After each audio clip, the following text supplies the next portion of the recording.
इस वीडियो में हम चर्चा करेंगे ब्रिटिश इंडिया के टाइम पे आए हुए जो भी सेंसरशिप एक्ट थे उनके बारे में। तो सबसे पहले प्रेस के विरुद्ध लगाए गए जो प्रतिबंध है, अब इनमें हम दो गवर्नर जनरल या वाइसरॉय को पढ़ेंगे। ऐसे जो प्रेस की स्वतंत्रता के समर्थक थे और दूसरे ऐसे जो प्रेस की स्वतंत्रता के समर्थक नहीं थे। तो जो समर्थक थे वो थे Hastings, Metcalfe, Bentinck, Macaulay, Ripon. ये सब चाहते थे कि फ्रीडम रहे, फ्री रहना चाहिए मीडिया। तो इसको एक ट्रिक से याद कर लिया है। हरी ने काले मैट बैन किए, तो H A Hastings, R I Ripon, काले मैटकाप, काले से मैकाले, मैट से मैटकाप, बैन से बेंटिक। तो हरी ने काले मैट बैन किए और जो बाकी जो भी आ जाएंगे वो सब मान लेते हैं ना कि आप इनकी प्रतिबंध के समर्थक थे, जैसे कि general Wellesley, Adams, Canning, Lytton, lord Minto, द्वितीय, ये सब। देखते हैं। सबसे पहले सेंसरशिप और प्रेस एक्ट आया 1799 और उस समय गवर्नर जनरल है लॉर्ड वेलेजी। इसके तहत प्रकाशन से पूर्व समस्त सामग्री पूर्व निरीक्षण हेतु सरकार के सचिव को दी जाती थी। देखो, ये होता था कि आप कल के दिन क्या न्यूज छाप रहे हैं वो पूरा पहले कंटेंट बना को आपको किसको देना है? सरकार के सचिव को देना है। गवर्नर जनरल को नहीं, सरकार के सचिव को देना है। और संपादक, मुद्रक और मालिक का नाम भी अखबार पर देना अनिवार्य हो गया था, जिससे कि राष्ट्र की एंटी अगर सरकार की कोई उन्होंने न्यूज छापी है जिनको पकड़ा जा सके आसानी के साथ। 1807 में अधिनियम पत्रिकाओं, पंपलेट और पुस्तकों पर भी लागू कर दिया गया। किस वर्ष? 1807 में। ठीक है, ठीक। आज 8 साल के बाद लॉर्ड हेस्टिंग ने 1818 में इस अधिनियम को समाप्त कर दिया था। लॉर्ड हेस्टिंग का जो कार्यकाल था वो 1813 से 1823 तक का था। फिर उसे खत्म कब किया गया है? 1799 में, 1818 में, 19 साल के बाद। और कौन खत्म करेगा? Lord Hastings. इसके अलावा जॉन एडम्स ने अपना लाइसेंसिंग रेगुलेशन लाया था 1823 में, तो उसको बोलते हैं licensing regulation of John Adam in 1823। इसमें क्या था कि मुद्रक तथा प्रकाशक को प्रेस स्थापित करने से पहले लाइसेंस लेना अनिवार्य था, क्योंकि इसका नाम ही है लाइसेंसिंग रेगुलेशन। दूसरा था, लाइसेंस के बिना किसी भी साहित्य को अगर आपने मुद्रित किया या प्रकाशित किया तो 400 रुपये जुर्माना देना होता था। और उस समय का 400 रुपये बहुत हैप्टी अमाउंट हुआ करता था। उसकी अथवा अगर आप नहीं पे कर पा रहा तो उसके बदले आपको जेल जाने, कारावास का दंड मिलता था।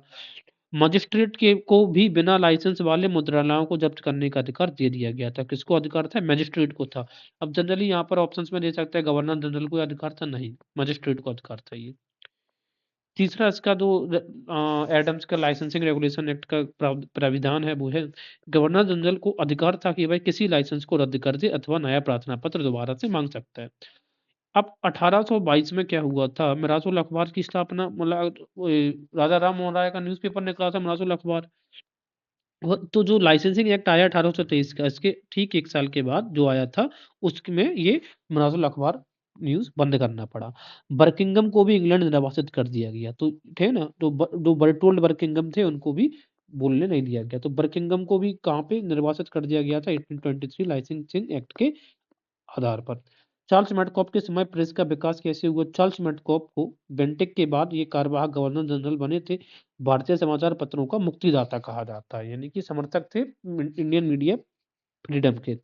मेडकॉफ ने 1823 में जो liberation of the Indian press act 1835 पारित कर दिया।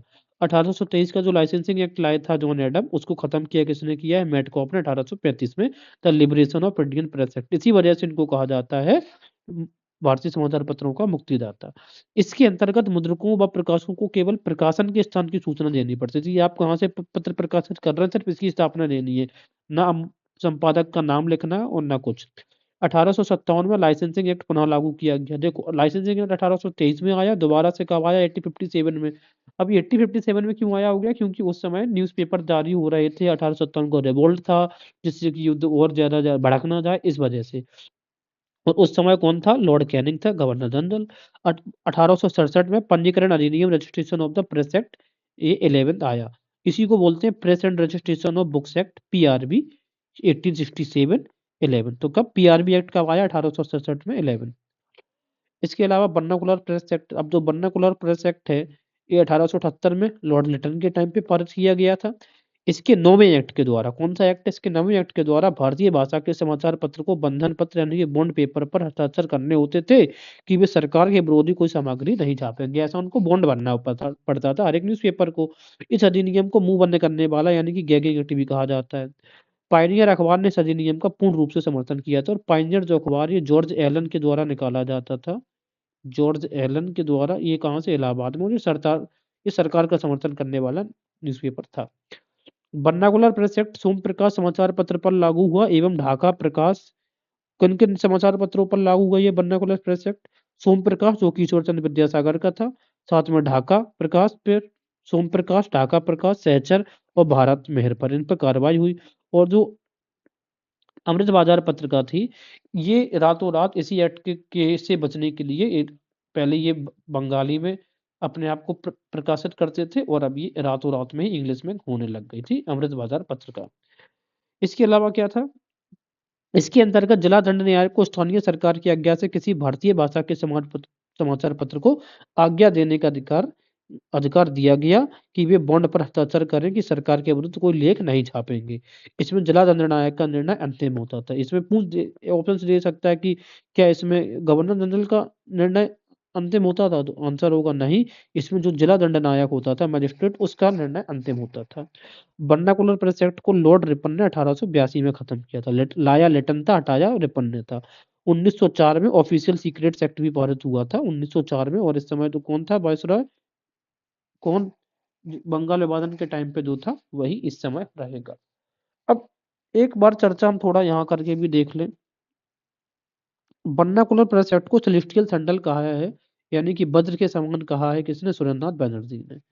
1823 का रेगुलेटिंग एक्ट में मिराजुल अखबार, 1822 का राजा राम मोहन राय के अखबार बंद हो गया। 1878 का जो वर्नाकुलर एक्ट आया था, जिसमें जिला दंड नायक को ज्यादातर शक्तियां दे दी गई थी, उसमें अमृत बाजार पत्रिका प्रभावित हुआ था, जो कि इंग्लिश में प्रकाशित होने लगा, लेकिन बंद नहीं हुआ था। सोम प्रकाश, ढाका प्रकाश, सहचर, भारत मेहर, ये न्यूज़पेपर बंद करने पड़े। 1908 का जो प्रेस एक्ट आया था, ये हिंसा फैलाने को रोकने के लिए, क्योंकि हमें ये याद है कि 1908 के समय में क्रांतिकारी गतिविधियां भारत में इसका अंजाम कर ले रही थी, तो हिंसा फैलाने से रोकने के लिए युगांतर संधि और वंदे मातरम, ये जो न्यूज़पेपर हैं, जो बंगाल की ओर हैं, ये सब बंद करने पड़ गए थे, प्रभावित हुए, इन पे बैन लगा।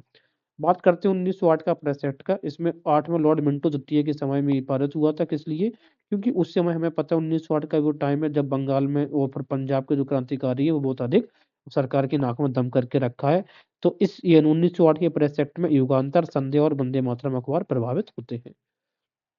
इसके बाद 1910 का प्रेस एक्ट आता है। 1910 के इंडियन प्रेस एक्ट द्वारा स्थानीय सरकार, जो स्थानीय लोकल गवर्नमेंट थी, वो प्रकाशक से जमानत के रूप में 500 से 2000 रुपए तक की मांग कर सकती थी, यानी कि सिक्योरिटी मनी के तौर पे 1910 में।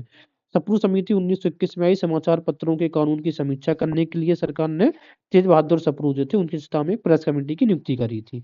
इसकी सिफारिशों के आधार पर 1908 और 1910 के अधिनियमों को रद्द कर दिया गया। पूछ सकता है कि किस समिति के आधार पर इसको रद्द किया गया, तो बोलेंगे सप्रू समिति 1921 के आधार पर 1908 और 1910 के अधिनियम रद्द कर दिए जाते हैं। इंडियन प्रेस इमरजेंसी, तो इमरजेंसी एक्ट कब आया, 31 में, द्वारा 1910 ईस्वी में प्रेस संबंधी नियम पुनः लागू कर दिए गए। 1910 के एक्ट के जो प्रोविजंस थे वो 1931 के इमरजेंसी एक्ट के अनुसार लागू किए गए। इसके तहत शब्द संकेत, आकृति द्वारा हत्या हेतु उकसाने, अन्य किसी अपराध या अपराध की प्रशंसा करने पर दंड का प्रावधान किया गया। अब ये जो 1931 का ये वो टाइम है जब यहाँ पर भगत सिंह सुखदेव को क्या फांसी हो गई है, ठीक है ना, 23 मार्च 1931 को फांसी हो चुकी है। अब ज्यादा हिंसा ना फैल रहा है, इस वजह से इमरजेंसी एक्ट लागू किया गया। इसके अलावा 1947 में प्रेस जांच समिति की स्थापना की गई। कब? 1947 में। और इसका जो उद्देश्य है वो समाचार पत्र कानूनों की समीक्षा कर सुझाव देना था। 1951 में समाचार पत्र आपत्तिजनक विषय एक्ट पारित किया गया। आपत्तिजनक का मतलब होता है ऑब्जेक्शनेबल कंटेंट। ऑब्जेक्शनेबल कंटेंट जो है वो 1951 में। तो ये था इतिहास पे जो भी प्रतिबंध लगाए गए थे उनके बारे में।